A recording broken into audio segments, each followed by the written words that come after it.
Contract marriage ഭാഗം 65 written by rose. Arjun പോയിട്ടിപ്പോൾ 3 ദിവസം കഴിഞ്ഞു. ഇതുവരെ അവൻ്റെ ഒരു കോൾ പോലും ഭദ്രയെ തേടി എത്തിയിട്ടില്ല. അതിനർത്ഥം ഇതുവരെ അവളോടുള്ള പിണക്കം മാറിയിട്ടില്ലെന്ന്. അവളും കാത്തിരിക്കുവാണ് അവനൊന്ന് വിളിക്കാൻ വേണ്ടി.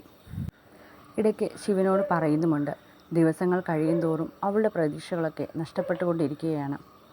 ശിവേട്ടാ, എന്നാലും അർജുൻ, അവൻ ഇതുവരെ എന്നെ വിളിച്ചില്ലല്ലോ. ഇനി ഒരിക്കലും വിളിക്കില്ലേ അവൻ? പിണക്കം മാറില്ലേ എന്നോടുള്ള? അവളുടെ മുഖത്തെ സങ്കടം കണ്ട് ശിവന് പാവം തോന്നി. എന്തു ചെയ്യാൻ, അപ്പോഴത്തെ സാഹചര്യത്തിൽ എടുത്തു പോയൊരു തീരുമാനമല്ലേ, അതും അവൻ്റെ നല്ലതിനു വേണ്ടി. ഈ കാര്യത്തിൽ അവനെ നിർബന്ധിക്കാനും കഴിയില്ലല്ലോ. അവൻ തന്നോട് സംസാരിച്ചത് വെച്ച് അവന് നല്ല സങ്കടമുണ്ട്. അത് മാറാൻ സമയമെടുക്കും. ശിവേട്ടാ, എടി വിളിക്കും, നീ വിഷമിക്കാതെ. അവനൊരു കുഞ്ഞു പിണക്കം കാണും, അത് മാറട്ടെ. അതുവരെ നമുക്ക് കാത്തിരിക്കാം. മനസ്സില്ലാ മനസ്സോടെ ആണെങ്കിലും അത് കേട്ട് തലയാട്ടുമ്പോൾ അവളുടെ ഉള്ളിൽ അവൻ ഇനി ഒരിക്കലും തന്നെ വിളിക്കാതിരിക്കുമോ എന്നുള്ള പേടിയായിരുന്നു. അവനിപ്പോൾ അറിയാം ഞാൻ തനിച്ചല്ലെന്ന്. അതുകൊണ്ട് കൂടി കൂടുതൽ അകന്നു നിൽക്കും. അല്ലായിരുന്നെങ്കിൽ ഒരിക്കലും ഇത്ര പിണക്കമുണ്ടാകില്ലായിരുന്നു. ശിവേട്ടൻ പറഞ്ഞതുപോലെ അന്നേ ഇതൊക്കെ പറയേണ്ടതായിരുന്നു. പക്ഷേ അങ്ങനെ പറഞ്ഞിരുന്നെങ്കിൽ അതിൻ്റെ പേരിൽ എന്തൊക്കെ പ്രശ്നങ്ങൾ ഉണ്ടായേനെ. എല്ലാം ആലോചിക്കുമ്പോൾ ഒന്നിനും പറ്റാത്ത അവസ്ഥയും. അവൻ്റെ ജീവിതം കുരുതി കൊടുക്കാൻ തനിക്കാവുമായിരുന്നില്ല. അതുകൊണ്ട് തന്നെയാണ് ഒന്നും പറയാതെ എല്ലാം മറച്ചു വെച്ചത്. അവളൊരു നെടുവീർപ്പോടെ ഇരുന്നു. അതെ, കല്യാണം വിളിക്കണ്ടേ നിൻ്റെ വീടിനുള്ള അടുത്തുള്ളവരെയൊക്കെ? ശിവൻ പെട്ടെന്ന് വിഷയം മാറ്റാനായി അവളോട് ചോദിച്ചു. വേണം, അല്ലാതെ കുറച്ച് പേരും കൂടിയുണ്ട്, അവരെയും വിളിക്കണം. ബന്ധുക്കളെയോ? അവരെ എന്തിനാ വിളിക്കുന്നേ?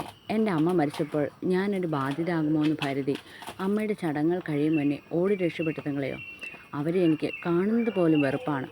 ഭദ്രയുടെ വാക്കുകളിൽ അവരോടുള്ള വെറുപ്പ് നിറഞ്ഞു. അവൾക്ക് ആ നിമിഷം ഓർമ്മ വന്നതും അവളുടെ നെഞ്ചൊന്ന് പിടഞ്ഞു. കണ്ണുകൾ കലങ്ങി. വേണ്ട, ആരെയും വിളിക്കേണ്ട. എനിക്ക് ആരെയും കാണുകയും വേണ്ട. അവരോടൊക്കെ എനിക്ക് തീർത്താൽ തീരാത്ത ദേഷ്യം മാത്രമേ ഉള്ളൂ. അതൊക്കെ കഴിഞ്ഞ കാര്യങ്ങളല്ലേ ഭദ്രേ. ഞാൻ പറയുന്നത് നീ അവരെയൊക്കെ വിളിക്കണമെന്നാണ്. നേരിട്ട് പറഞ്ഞില്ലെങ്കിലും ഫോണിലാണെങ്കിലും. അവരൊക്കെ നിന്നെ ഉപേക്ഷിച്ച് പോയത് നിനക്കൊന്നുമില്ലാത്തത് കൊണ്ടല്ലേ. അവരൊക്കെ നിൻ്റെ കാര്യങ്ങൾ കണ്ട് അസൂയപ്പെടണം. നീ ഒരു ബാധ്യത ആകുമെന്ന് കരുതി സ്വന്തം കാര്യം നോക്കി പോയവരൊക്കെ മനസ്സിലാക്കണം നിനക്കിന്ന് അവരെയൊക്കെ വിലക്ക് വാങ്ങാനുള്ള കെൽപ്പുണ്ടെന്ന്. അങ്ങനെ വേണം അവർ ചെയ്തതിന് തിരികെ ചെയ്യാൻ നീ. നമ്മൾ ഒരിക്കലും തളർന്നു പോകരുത് ഭദ്രേ. ശത്രുവിന് മുന്നിൽ ജയിക്കാൻ കിട്ടുന്ന ഒരു കാര്യവും മാറ്റിവെക്കരുത്. ഇത് നിനക്ക് കിട്ടിയ അവസരമാണ്. ശിവൻ പറഞ്ഞതൊക്കെ കേട്ട് അവൾക്കും തോന്നി അങ്ങനെ തന്നെയാണ് വേണ്ടതെന്ന്. താനൊരു ബാധ്യതയാകുമെന്ന് കരുതി ഉപേക്ഷിച്ച ബന്ധുക്കളെ തന്നെ ആദ്യം കല്യാണം വിളിക്കണം. ഇത്രയും ദിവസമായി താനെന്നൊരാൾ ചത്തോ ജീവിച്ചിരിപ്പുണ്ടോ എന്ന് പോലും തിരിഞ്ഞു നോക്കുന്നില്ല. അങ്ങനെയൊക്കെ ചോദിക്കുന്നത് അമ്മയുടെ 1-2 കൂട്ടുകാരും അടുത്ത വീട്ടിലെ ചിലരുമാണ്. ബന്ധുക്കളേക്കാൾ എത്രയോ സ്നേഹമുണ്ട് അയൽക്കാർക്ക്. അത് തിരിച്ചറിഞ്ഞ നിമിഷം കൂടിയായിരുന്നു ഇതൊക്കെ. തന്നിൽ നിന്ന് ഒന്നും പ്രതീക്ഷിച്ചിട്ടല്ല, അല്ലെങ്കിൽ തിരിച്ചു താനൊന്നും അവരിൽ നിന്നും പ്രതീക്ഷിക്കുന്നില്ല. പക്ഷെ സ്നേഹമുണ്ട്. ഒരു വാക്കിൽ പോലും അതറിയാൻ കഴിയുന്നുണ്ട്. അത് തന്നെ എത്ര വലുതാണ്. ഒന്ന് തിരിഞ്ഞു പോലും നോക്കാത്ത ബന്ധുക്കളുള്ളപ്പോൾ. ശിവേട്ടൻ പറഞ്ഞത് നേരാ, വിളിക്കണം. ഭദ്ര ഒരു ബാധ്യതയായി മാറുമെന്ന് കരുതിയവരെ എല്ലാം വിളിക്കണം. അവരൊക്കെ കാണണം ഭദ്ര ഇപ്പോൾ എങ്ങനെയാണ് ജീവിക്കുന്നതെന്ന്. ഇതൊന്നും അഹങ്കാരം കൊണ്ട് പറയുന്നതല്ല, വിഷമം കൊണ്ട് പറയുന്നതാണ്. അന്ന് കൈപിടിച്ച് നിർത്തുമെന്ന് കരുതിയവരാരും തന്നെ കൂടെ നിൽക്കാത്തതിൻ്റെ വിഷമം. പോട്ടെ, അത് വിട്. നമുക്ക് എല്ലാവരെയും വിളിക്കാം. ആരും അറിഞ്ഞില്ല പറഞ്ഞില്ല എന്നൊന്നും പിന്നീട് പറയണ്ട, പോരെ? അവളെ ചേർത്ത് പിടിച്ചവൻ പറഞ്ഞതും നിറഞ്ഞ ചിരിയോടെ അവൾ തലയാട്ടി. എന്തിനും ഏതിനും തനിക്കൊപ്പം അർജുനും ശിവനുമുള്ളതായിരുന്നു അവളുടെ ഏറ്റവും വലിയ പ്രതീക്ഷയും സന്തോഷവുമൊക്കെ. അതിനേക്കാൾ ഉപരി ധൈര്യവും. കല്യാണത്തിനുള്ള ഏകദേശം കാര്യങ്ങൾ എല്ലാം തന്നെ പൂർത്തിയായി കഴിഞ്ഞിരുന്നു. ഭദ്രയ്ക്കെന്തോ ദിവസങ്ങൾ അടുക്കും തോറും വല്ലാത്ത ടെൻഷനുണ്ട്. ഭദ്രയുടെ ബന്ധുക്കളെന്ന് പറഞ്ഞു നിൽക്കാൻ മനസ്സുകൊണ്ട് ആരുമില്ല. ശിവൻ പറഞ്ഞതുപോലെ തനിക്കെന്നോ അപരിചിതരായി മാറിയ ബന്ധുക്കളെന്ന് പറയുന്ന കുറച്ച് ആളുകളുണ്ട്. അവരെയൊക്കെ ഫോൺ വിളിച്ച് കല്യാണക്കാര്യം പറയുമ്പോൾ പ്രതീക്ഷിച്ച പോലെ തന്നെ ഒന്നും അറിയാത്തതുപോലെയുള്ള പെരുമാറ്റമായിരുന്നു അവരിൽ നിന്ന് വന്നത്. അതൊക്കെ നീയാണോ തീരുമാനിക്കുന്നത്? അച്ഛൻ്റെയും അമ്മയുടെയും സ്ഥാനത്ത് ഞങ്ങളില്ലേ? ഇവിടെ ഞങ്ങളോട് ചോദിക്കാതെ സ്വന്തമായാണോ ഓരോന്ന് ചെയ്യുന്നത്? അത്രയ്ക്കൊക്കെ ആയോ ഭദ്ര? ഏതാ എന്താ എന്നൊന്നും അറിയാത്ത എവിടോ കണ്ട ഒരുത്തിനെയാണോ നീ? അങ്ങനെ തുടങ്ങി ചോദ്യങ്ങൾ ഒന്നൊന്നായി. ഈ നിമിഷം വരെ ഭദ്ര ജീവിച്ചിരിപ്പുണ്ടോ എന്ന് പോലും അന്വേഷിക്കാത്ത ആളുകളാണ്. ഒന്നിനും മറുപടി കൊടുക്കാൻ തോന്നിയില്ല. അല്ലെങ്കിലും എന്തു പറയണം ഇവരോടൊക്കെ? സ്വന്തം കാര്യം നോക്കിപ്പോയ ഇവരോടൊക്കെ എന്തു പറഞ്ഞിട്ട് കാര്യമില്ലെന്ന് തോന്നി.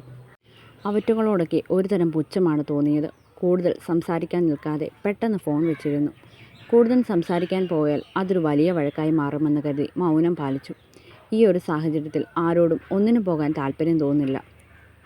കല്യാണത്തിന് എന്തായാലും വരുമെന്ന് ഉറപ്പായിരുന്നു. ഭദ്രയ്ക്ക് കിട്ടിയ സൗഭാഗ്യങ്ങളുടെ കണക്കെടുപ്പ് നടത്താനും കുറച്ച് കുറ്റം പറയാനും വരാതെ പറ്റില്ലല്ലോ.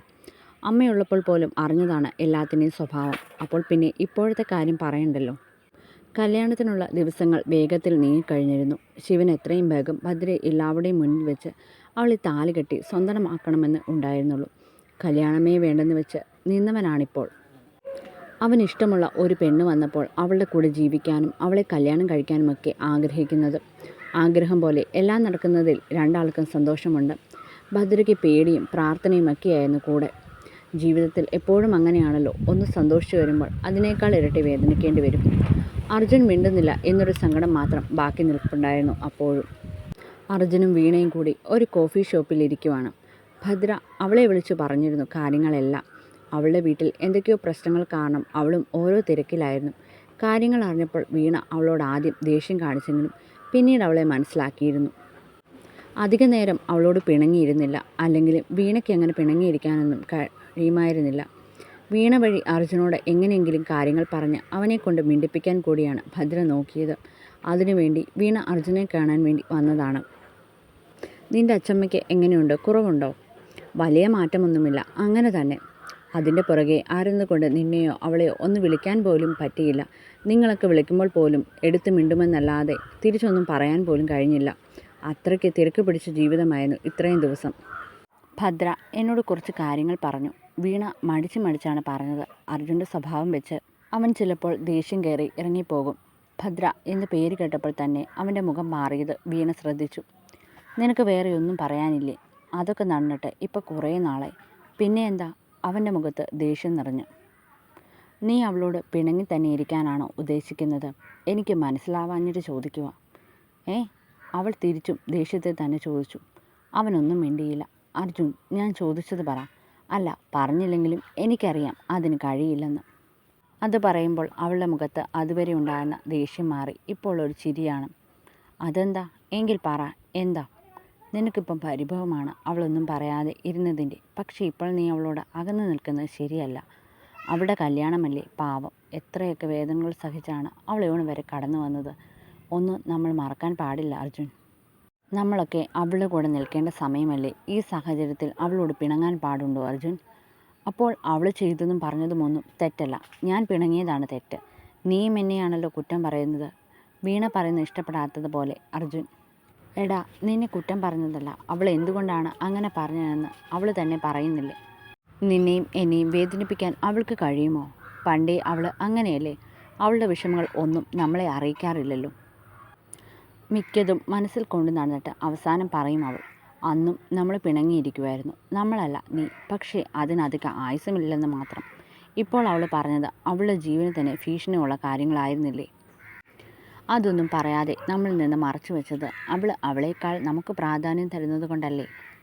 നീ ഉറപ്പായും അവരെ എന്തെങ്കിലും പോയി ചെയ്യുമെന്ന് കരുതിയല്ലേ? നീ അതൊക്കെ ഒന്ന് മനസ്സിലാക്കുക അർജുൻ. അവൾ കാരണം നമുക്കൊരു വേദന ഉണ്ടാവരുതെന്ന് കരുതിയല്ലേ അവളെല്ലാം നമ്മളിൽ നിന്ന് മറച്ചു വെച്ചത്? പിന്നെ ഒരു കാര്യം, അത് നിനക്കിഷ്ടപ്പെട്ടാലും ഇല്ലെങ്കിലും നമ്മളെക്കാൾ ആ സമയത്ത് അവളെ എന്തും കൊണ്ടും രക്ഷിക്കാൻ പോകുന്ന ആൾ തന്നെയായിരുന്നു അവളുടെ കൂടെ ഉണ്ടായിരുന്നത്. അയാൾ ഉള്ളിടത്തോളം അവൾക്കൊന്നും പറ്റുകയുമില്ലായിരുന്നു.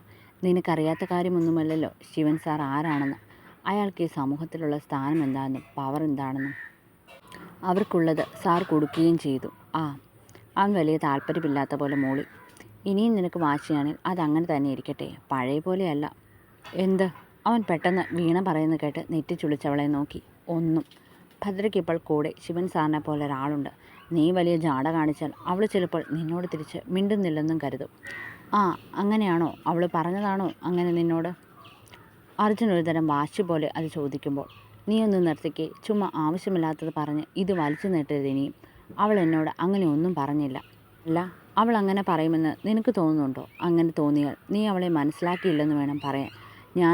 ഞാൻ മനസ്സിലാക്കിയതുപോലെ അവളെ ആരാണ് മനസ്സിലാക്കിയത്? നീ പോലും മനസ്സിലാക്കിയിട്ടില്ല. നീയെന്നല്ല, അവളുടെ അമ്മ പോലും ചിലപ്പോൾ അവളെ അങ്ങനെ മനസ്സിലാക്കി കാണില്ല. അവന് ഒരുതരം ആത്മവിശ്വാസത്തോടെ പറഞ്ഞു. ഭദ്രയുടെ കാര്യത്തിൽ അവനത് ഉറപ്പായിരുന്നു. അങ്ങനെയാണെങ്കിൽ ഈ നിമിഷം അവസാനിപ്പിക്കണം നീ അവളോടുള്ള പിണക്കം. വീണ ഉറപ്പോടെ പറഞ്ഞതും അർജുൻ ഒന്ന് ചിരിച്ചു. എല്ലാം അതിൽ അലിഞ്ഞു ചേർന്നതുപോലെ. വീണയുടെ മനസ്സ് നിറഞ്ഞത് കണ്ട് എല്ലാം കേട്ട് മറുഭാഗത്തിരുന്നവളുടെ ചുണ്ടിലൊരു പുഞ്ചിരി വിടർന്നു. മനസ്സിൽ ഇത്രയും നാളും അനുഭവിച്ച വേദനയും ടെൻഷനുമൊക്കെ ഇല്ലാതായിരിക്കുന്നു ഈ ഒറ്റൊരു നിമിഷം.